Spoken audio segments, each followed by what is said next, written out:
Is it possible to become a full-time professional makeup artist? The answer is yes. Hi, my name is Lauren Simpson, and I have been a professional makeup artist since 2010, full-time since 2016. My channel is all about how to maximize your time and talents as a small business owner. So if you're looking for tips and tricks on how to make it full-time in your business, hit that subscribe button down below. Without further ado, let's talk about how I became a full-time professional makeup artist while I put my makeup on. Say hello, everyone. I am the assistant. I keep this ship running. Yeah. Oh, I know. That is so nerve-wracking. That's a lot of pressure. You want to show everyone your stickers? Like literally, like these go in orders for each of my beauty businesses. When anybody places an order, they go into these, and it says she's the office manager, and you better believe it's true. How did I get started as a professional makeup artist? When was I 15? 2009? 2008? Somewhere around there.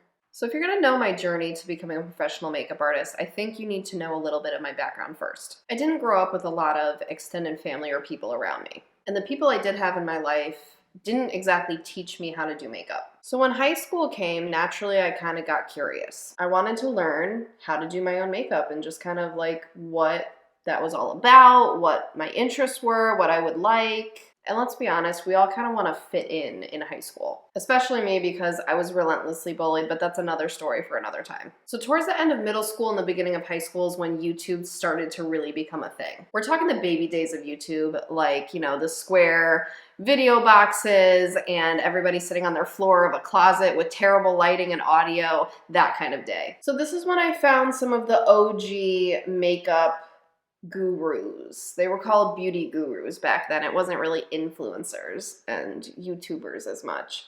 YouTubing wasn't even a job back then. I'll never forget that one of my favorites was Emily Noel 83, and she is still to this day doing videos, and I love her so much. She even followed me on Twitter back then, and it made my life. She even ordered, I was in an MLM kind of group for a little while, and she ordered some makeup from me, and it was like I felt so a part of a community, and she's just so realistic and relatable and amazing, and she still is that way. So Emily, if you ever come across this video, just know that you have played a huge role in my life and how this journey started for me, so thank you. So really it all started by me watching YouTube videos and just hours upon hours of, you know, befriending these people that I didn't even know, but just really were fun to watch and really helped me in a time when I needed to feel less alone. So a couple years goes by, and I absolutely cringe at these photos now because, of course, you look back at yourself and you really thought that you were good. Like, you really thought you were doing something, and it just, no. But hey, it's all part of the process. And so by this point, the guidance counselors are asking me, hey, so what do you think you want to do with your life? Do you want to go to college? What do you want to study? And I'm just sitting here like, great question. I have no idea. I did have ideas of what I wanted to do outside of makeup, and we'll get to that, but honestly, nothing was really as pulling as being a makeup artist at this point. So the summer before senior year of high school, I went to a cosmetology school, and I ended up enrolling in a general makeup artistry class. So I live in Connecticut, and back then you did not have to be licensed to be a professional makeup artist. Now you do.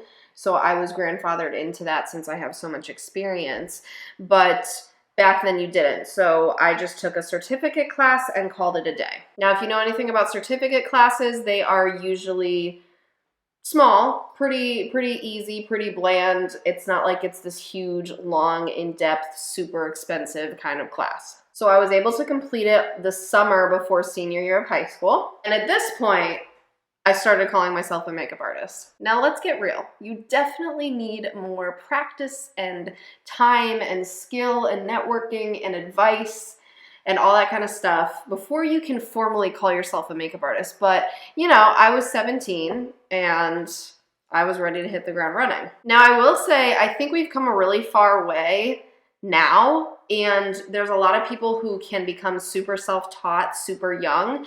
And so I think there are people that can be more skilled in makeup artistry faster and easier than ever before thanks to the internet. But at this point, we were just beginning. So I did still end up doing college tours in senior year of high school. It was kind of one of those things about having a so-called safe backup route or a backup plan. If going into business for yourself and having a creative career doesn't work out. Now, I fully intend on making a video all about the whole safe backup plan idea, so definitely stay tuned for that. But that's what I did. Originally, I was looking into a marketing degree, and then when I realized I wanted to go to community college, I remembered that I always had a passion for kids and nursing, and I wanted to become a labor and delivery nurse. So I went into pre-nursing as my major in community college. 2.5 years later, long story short, I tried as hard as I could, but science is not my forte. So at this point, I was able to get a general studies degree because of all the work I had put in. So I did get that. And then I finished 1 year later with an early childhood education degree. That's what I switched my major to. Now, while I was going to college, I did also get a theatrical makeup certificate. This was 2 years later after I got my general certificate. And this is how I do Halloween makeup, which is really fun. It's a fun time of year for me. I can be what I like to call strategically messy, and I get to use like fake blood and prosthetics and all this kind of stuff to make people look scary and creepy and creative and amazing. So within the span of 2 years, I had 2 makeup certificates under my belt, and I was going to college full-time and working all sorts of part-time jobs. Jobs I worked included being a packer at a warehouse, a receptionist, a server at a banquet hall, a babysitter, you name it. I was one of those people that just kind of got experience and made sure that I wouldn't have tons and tons of student loan debt while I was going to school, and thankfully I went to community college, so that also wasn't too big of a deal. So through the next few years of college and working these jobs, I was also working on the side as a makeup artist, and I was networking with photographers, building my portfolio. I was dabbling in all the different areas that makeup has to offer. So I did a lot of editorial work, lots of fun photo shoots. I dabbled a little in TV film. And then I found my way to bridal. So at this point, I started freelancing for a local bridal hair and makeup company. I ended up quitting my last full-time job before becoming full-time in makeup. And at that point, I was full-time at a daycare after I had graduated a while earlier with the early childhood education degree. So I kind of used my new job offer,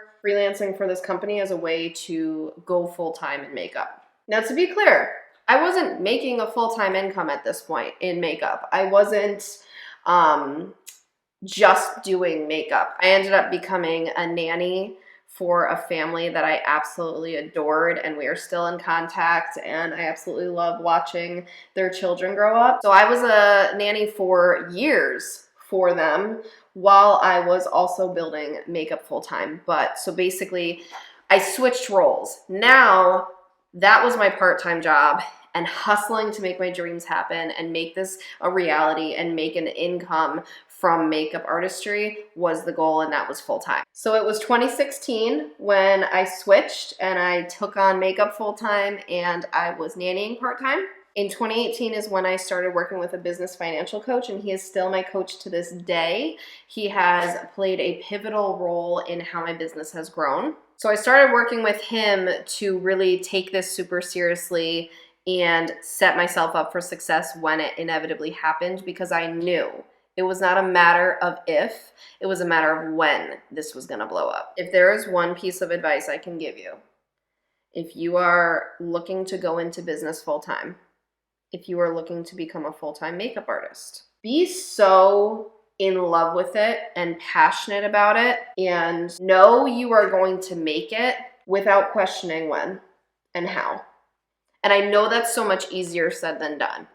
I've been there. I've had so many nights I stayed up late. I've had so many nights I cried.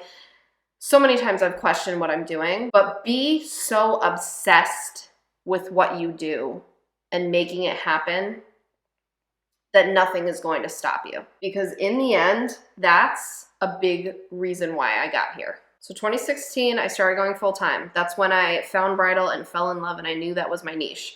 2018 is when I started working with my business financial coach, and 2019 is when I started building a team. So to be clear, I only do makeup myself. Hair is not my forte. I don't like to do hair. It's just not my thing. So I knew I had to partner with at least one hairstylist to start booking both bridal hair and makeup clients, because a lot of times where we are, at least, they want both from the same place. So in the beginning of the year, I was already in talks with a hairstylist to start referring people back and forth and partnering up, and let's do this thing. So 2019 is when it just kind of exploded. I started the year with me and one hairstylist, and I ended the year with 9 artists, some hair, some makeup. Honestly, I didn't set out for that to happen.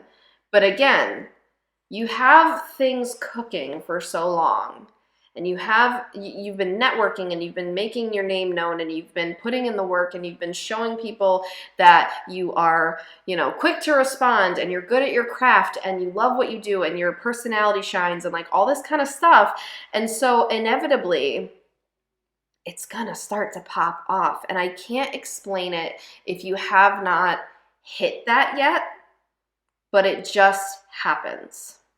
And when it does, get ready, because it is one heck of a ride. So 2019 is when I popped off and I started really booking a bunch of weddings, and for both hair and makeup. And now I was scheduling all these different people and all these different weddings. And I was, my company was doing multiple weddings in the same day, or we were doing large wedding parties, and it was legit. So this was setting me up for an incredible 2020. And then we all know what happened. So I had to take a step back, and I had to close for 3.5 months. Because that's what happened in Connecticut. And then when we could reopen, there were a lot of restrictions as far as what you could do makeup-wise, and how many people could be at a wedding, and all of this stuff. So 2020 was a wonky year. It wasn't as terrible as it could be be honest, business-wise. It wasn't great, but I was able to keep afloat. And because I had worked with the business financial coach ahead of time for 2 years, I was set up so I wasn't just in the worst place possible financially. I did end up receiving the EIDL and the PPP funds in 2020, and I would be happy to make a video about my experience with those if you guys want. So comment below if you want to see anything on that. We got through 2020, and 2021 and 2022 popped off. Were the most insane years I've ever had in business, in life. But basically, at this point, I was paying myself a full-time salary through my business. Now, I don't want you to get the wrong impression, because I'm all about being real. Full-time salary does not mean I was making 6 figures in my personal account. It just means that I was getting by on what I was making combined with what my husband was making. So I'm going to be real clear. It's not rolling in it to the point where by myself, the lifestyle we have right now is affordable. No, we're definitely in the day and age where 2 of us have the incomes, and that's just the way it is. So, but it is providing me a substantial income, and so I've seen that what I put into it, I'm now finally reaping the benefits of what I've sown. And so throughout the years, I have also taken continuing education classes. So I have learned how to do lash extensions, lash lift and tints, waxing and tinting for eyebrows, brow lamination, things like that. So I have expanded my business to offer other beauty offerings that I genuinely enjoy outside of just makeup as well. I did also have a home-based studio for 5.5 years while I was growing it. And that's like how I started taking clients in a studio versus always going on location to them, which also really helped expand my business and kind of create a name for myself because now I had a location, so to speak. And then I now, in 2022, February 1st, was able to get a commercial space, a separate space outside of my home. It's also 5 times bigger. When I say that, I was in about 100 square feet before in a spare bedroom. Now I'm in 500 square feet, and it's just perfect for my needs, and it works really well and allows us to have more than one client at a time. And so that's kind of the timeline of how that happened. And at this point, I do have about 12 people on my team at all times. And some of them do hair, some of them do makeup. And that's primarily for bridal and special event services. Anything else I usually cover, such as like brow lamination, lash lift and tint, etc. So that's essentially the journey of how I became a professional makeup artist, how I became full-time in this so that it provides an income for myself and my family, and how it is something that I love to do and I get to live out my passion every day and continue to grow a legitimate business. Overnight successes are rarely a reality, and that's actually something I'm probably going to prove with this YouTube channel as well. This is my first video on this YouTube channel, so if you've come across it a year, 2, 3 years from now, hey, I hope you have seen me grow and you actually are coming from another video of mine in the future. Although I have experience on YouTube and creating content since really about 2008, 2009, I wanted to start a brand new channel fresh from scratch, all about helping other people become full-time business owners, have some tips and tricks in their back pocket so that maybe I will save you some time and money along the way. Whatever you are going for in business, remember to go for it, full speed, commit to it. And as long as you're passionate, you can make anything happen. Okay, there's so much at your fingertips on the internet, and there are so many possibilities. And just don't listen to the naysayers. You got this. It will be a rough road. Being in business has its pros and cons, and there are definitely a lot of hard days, but those hard days end up being so completely worth it in the end. I hope this video was helpful for you and inspired you to keep going or get started in whatever your passion is. And if you'd like to stick around for more tips and tricks, I'd love to have you. Just click that subscribe button with the bell so that you get notified every time I upload. Also, don't feel bad if you have to end up having another side hustle or another income source while you are building this business to be full-time and provide you a full-time income. There were so many people along the way that said I wasn't fully committed, or I wasn't a real business owner because I didn't dive headfirst all the way in and just had business going, and that was the only thing I did 24/7. I understand their idea behind this, but it's not realistic for everybody. So if you need another income source, don't feel bad. There were a lot of times I did a lot of 1099 jobs. I would do DoorDash or Instacart, babysitting, things like that, just so I had a couple $100 a week even just coming in so that it was something for our household to eat, to keep the lights on and things like that while I was building this up to be full-time. On that note, let's talk about if you really need a safe backup plan like college.